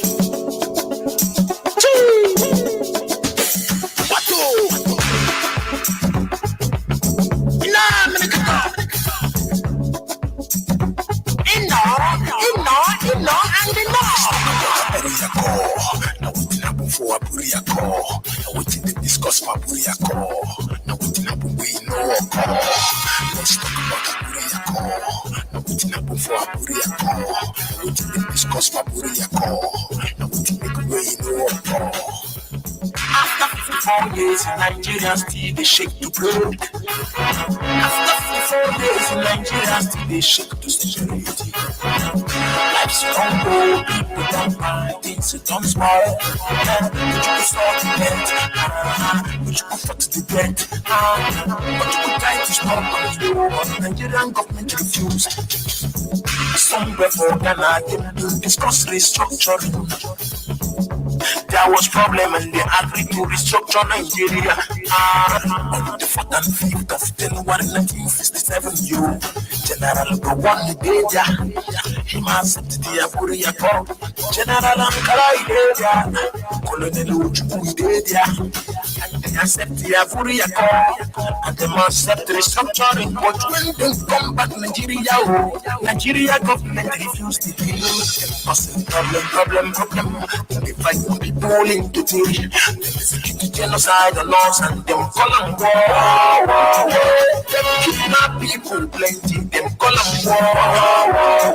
Them kill our mama, them kill our papa, them kill our uncle, them kill our them kill small children, them kill 5 million people. The people where demand for restructuring. The other people who were demand for restructuring. After 54 days, them still the kill, them still the shoot, them still the one. Today, everybody they run, everybody they run, X-Men they kill, terrorists they shoot, government to this. God to don't reject Nigeria. Devil don't punish. Nigeria government taking my people for genocide. Our about the situation understatement. Now everybody that you come out for the matter. As this matter won't carry many people go. Let's talk about Buriako. For Buriako. We didn't discuss for Buriako. We know let's talk about Buriako. We didn't for Buriako. We didn't discuss for Buriako. We didn't know. Nigeria is like this today because nobody talk the truth. Nigeria is like this today because government lie. Them go use the ammunition for church and they go clean the shit. In our curriculum for school, they not teach us our history. Now where we go learn, now how we go learn. When the can come save us, Nigerian government teaches us. Nigeria government arrest them. Nigeria government teach them. In this media print and black. Nigerians say the truth. Now which day where we go up? Now which time where we go stand? Nigerians no one here. Nigerians no one good. Nigerians no one again. They dance to the government tune. They kill us, they do us. They deceive us, they confuse us. They leave our land to strangers, yo. Our eyes come broken. They give our land to strangers, yo. Nigerians come broken. Suddenly, yo.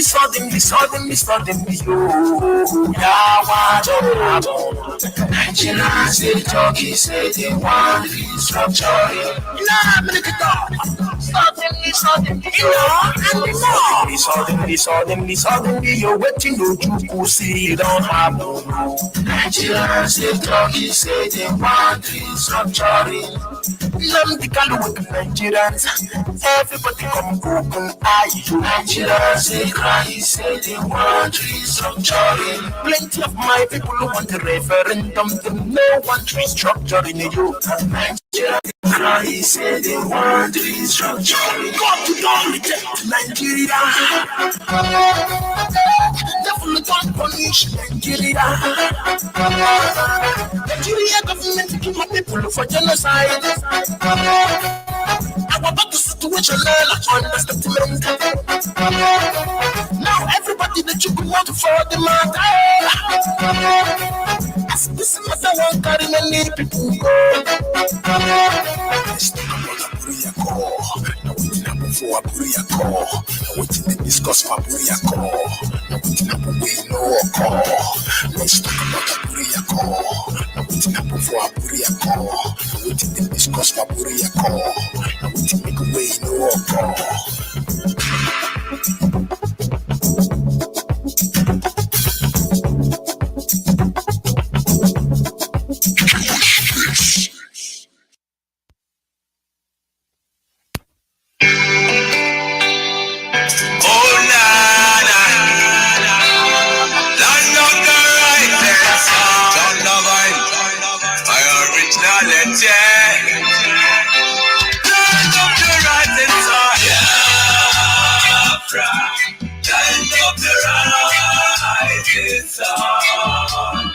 Biafra,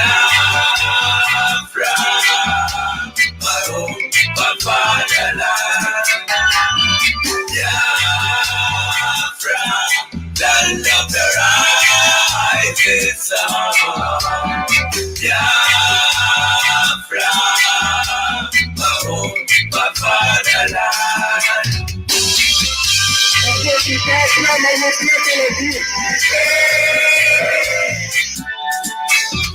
We are children of the Most High, called by the name of God, the Creator. Wise men from the east, south, and the middle, great Biafra people. We take killing to idol worship and we lost the face of our God. And as we were lost in idol worship, the British entered in. Trading on the night, exploiting your people, trading by barter.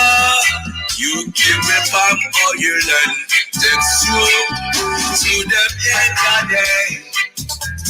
I brought in civilization, brought in your religion.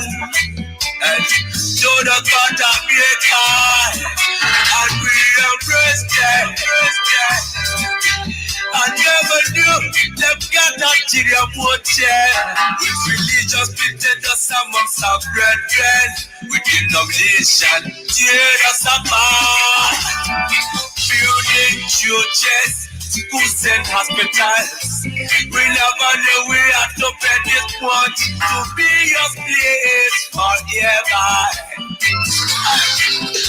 Oh, Nana, so we fought so hard against them systems, fighting against them schisms.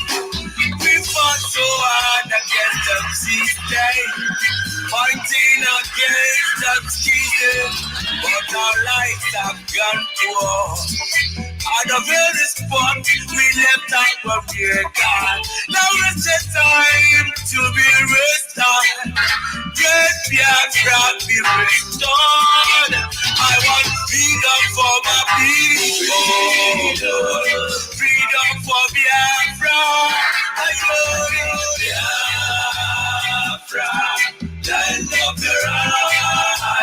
the rising sun. My home, my father, the descendants of Abraham. From Father Isaac, the descendants of Jacob. Biafra is a reality. My fatherland, my original legend. Why are you people lying? Why don't you tell them they want an independent Biafra? Oh, they're fighting for their freedom. So we owe everything to QPSK who asked us to come. Not our own fire, but our own who said by the great from the most part. Back in 1914, amalgamation, colonial master, criminal master, a mercenary soldier named Frederick Lugar, brought together all them captives, including Java people, them Yorubas and them Ariwas, and so many other people called us Nigeria, Niger area. Oh, Nigeria, people with different religion, different beliefs, yeah, different in culture and tradition, different language, different in everything, overstanding under Israel, forced to coexist together. In the plant of confusion, described it as oil and the water. That can never mix. Planted the cabals, them representatives. Here in Nigeria, looting all our treasures. Colonial external marginalization of them Biafrans. Now is the time for manifestation. Now is the time to be restored. Great Biafra be restored. I want freedom for my people. Freedom for Biafra. Biafra. Let your rising sun.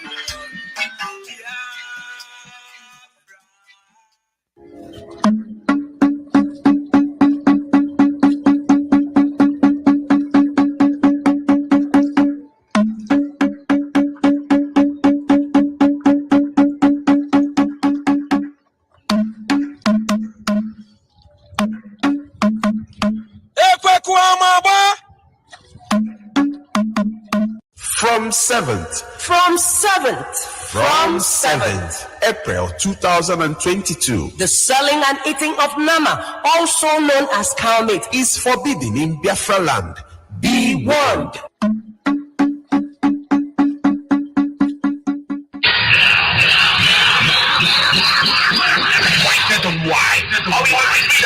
Radio station with more. You're listening to the radio station. You're listening to this is Radio Biafra. We are not like other people, because as I once reminded you before we came, there was nobody like us. Now that we are here, they pretend, they copy, they emulate, they fabricate falsehood, but they can never be like us. Long after we are gone, they will wish we lived forever. IPOB is very special, exceptionally special, the largest mass movement in the whole world bar none. And we did it because Chukwuokike Abiama is with us. We did it because Chukwuokike Abiama created IPOB himself. And we are here to pilot its affairs. We will not prevaricate. We will not stop. We will not slumber until Biafra is fully restored to its former glory. Anybody in doubt as to our resilience and our determination to restore Biafra is not only mistaken, not only misguided, but needs to see a psychiatrist, because we are not stopping.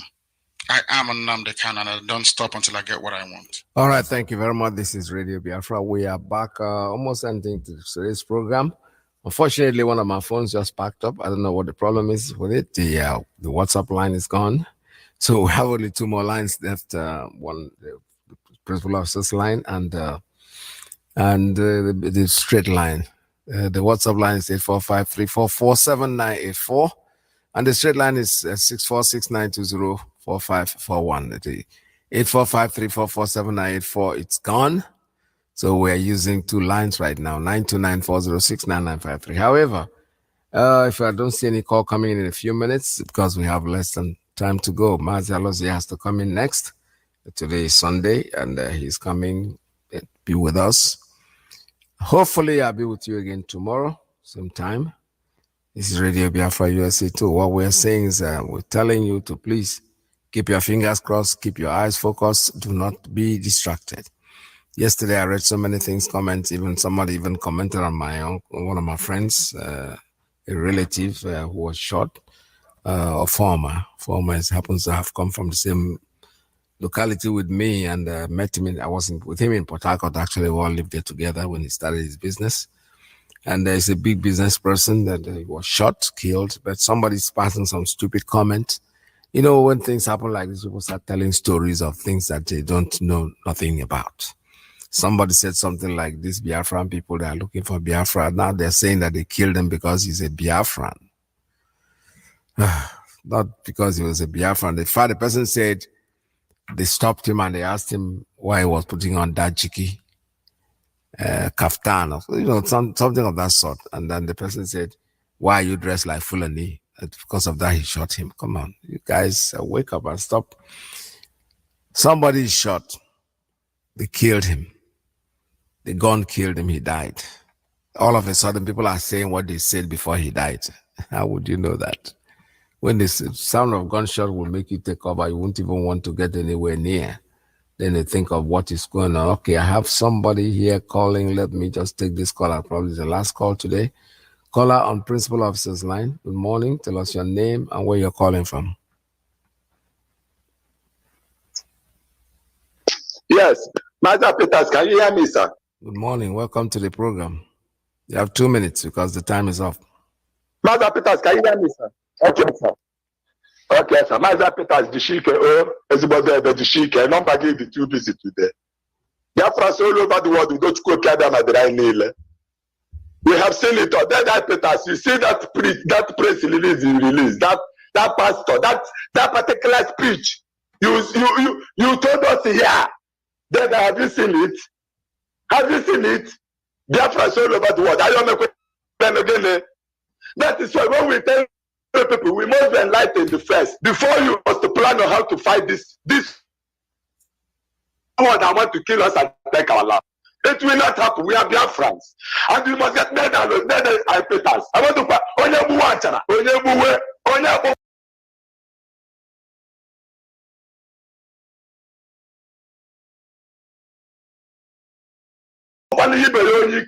I lose all this opportunity now. It will never repeat again in the history of Michael. Biafra has lost their portion on this earth. And then I put that we will not do it. We are very formidable. If they like, let the whole world shake. We must get our land back. Then they take the clip of our leader you played in the morning before that Peters came. Luke chapter 8 from verse 1 to end. 1 Corinthians chapter 1 from verse 1 to end. 1 Timothy chapter 3 and the same 1 Timothy chapter 4 from verse 1 to end. Therefore, all over the world, this is our message. Our leader has come to take us home, and that is simple and short. We are the children of the only one God that created every creation, and we call him Chukwu Kikabia. He has assigned the Fulani their own place. Fulani cannot abandon their place to come and kill us and take our land. It cannot happen. And you see our leader in the hands of the God. The freedom of our leader is the freedom of Biafra. And they know that And there's nothing Britain can do about it. If Britain if the whole world let them jam themselves together to come and kill us here. Tell them, Peters, we are here. Tell them, Peters, say my name of Gogelan. Oh, no, Musha. Then they don't have most of them, I don't care the composting. I say, like I get with the Biafra. The question is not the Canada. We got to touch our home, God. You will reap the fruit of your labor. You see this kingdom of heaven, which is Biafra. Then I put you must surely see it. Then the say guy here. Then the Jonathan guy here. Which is the guy here. He takes corner when they walk guy here. That's all more. That's all more. Release that to be. Release Alanis tonight. To put them a pebble hello to the Gatawa. It ain't again among his show. They must all get man. Thank you. Give it 50 million a platform. But I see that job Biafra with the truth. Even more. Obuga and that. Money no na Biafra radio. Whether I have to follow to quite care about the to play whether when we come back and live in our land. Dara. That's to quite care about the airport. May what do you want to do? One get down put that. Hey, I just say again. Although we can, but I know you know like people like Lord, now for now yeah. All right, thank you very much. That was finally brings this program to an end. We hopefully have shut down all the phone lines, so don't even try to call because you cannot come through. It's gone for the day. Tomorrow is another day. Hopefully we'll be here again by His grace. We'll come back to you and we'll sit together and discuss and talk about issues. But please don't forget to keep your eye on the ball. Don't be distracted by anything. There are many people out there who are running their mouth. They're breaking news that is not breaking. There's no news. They have nothing to offer except just to distract you from keeping. IPOB has come here basically to bring Biafra, and that's what we're going to do. No matter what they say, no matter what they do, no matter how destructive they want to be, we are not going to let them make us take our eyes off the ball. And let me get back to what one of our brothers had said on this program, trying to remind us the difference between we and the white people. See what is happening in Ukraine and Russia. Like I said, IPOB has no opinion. I do personally don't. But however, there are observations that our brother made, which is very interesting. To find out that this thing is happening there and all the white people are protesting. Even the Russians are protesting against their own people for invading. But look at it now. Look at what is happening in the zoo. That's why we say we're not the same country. Let me use the word Nigeria so people will understand what I'm talking about. We'll call them the zoo because it's animal kingdom. People are dying. People are being killed every day. Slaughtered every day. Nobody gives a damn. Nobody talks about it. The black people all over the world, nobody's protesting. Other African countries are not even saying it. But don't tell me they don't know what is going on. But this one just started only 2 days. Russia invading Ukraine started not quite long ago, 2-3 days ago, a couple of days ago, let's say a week ago. And all of them in Europe, they are protesting because they are white people. The people that they are killing was white people. If Russia had invaded probably an African country, none of them will talk. Oh no, it's not. It doesn't happen to me here. It's happening over there. But you know something? It will eventually get to you. No matter how much you try to run, the world is global. It's round. When you run away from it, to what point are you going to run? You will eventually run into it because you're going around in a cycle. So what I'm trying to say is that when it happens to you, to others, please pay attention. Just give it concern.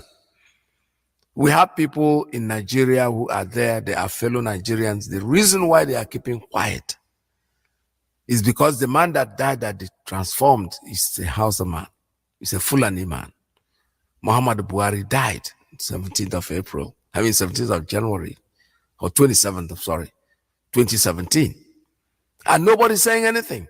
Let us assume, let us say for one thing, that the person that died is a Yoruba man. The Fulanis will carry placard now. They want to kill everybody. And probably the Igbo man will talk. Or let us say that the Igbo man was the president and he died in office. Will you ever dream of even thinking of switching him without the country going down? But this is the man that is there is dead. The people that know that he's dead are supposed to talk. They are not talking. Olusegun Obasanjo, who wants to die with his grievous sin, he's not speaking. I don't expect him to speak, but I'm only putting his shame. I'm taking it's like when you take off a tick from a dog, you show it to the dog so he doesn't think that you pinched him. That's the normal, the way we talk in our language. Obasanjo, we are putting this in front of you. I am putting it to you. I'm wanting you to know that we know that you know what is going on and you are not talking.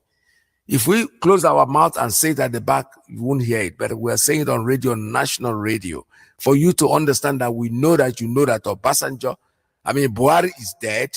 You are not saying anything. Osibanjo, who's your brother from the same tribe, the press men, the Punch newspaper, all the newspapers, the channel, everybody, they know that the person there is not Buhari. But you know something? They are all not speaking. Because you know what? It's not, we are afraid because already these people are powerful. We've taken their money in the past.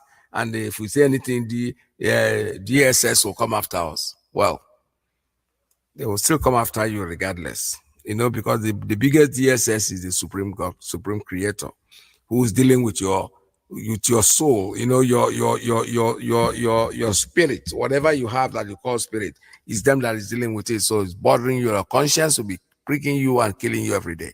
You're not going to die.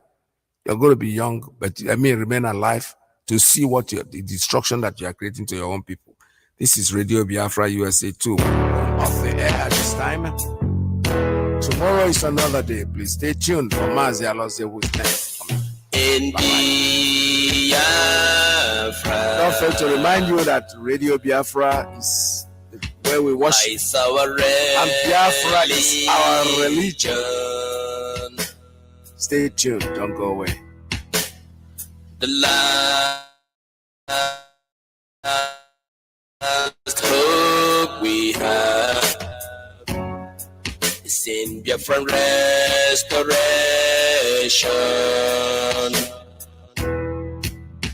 I believe.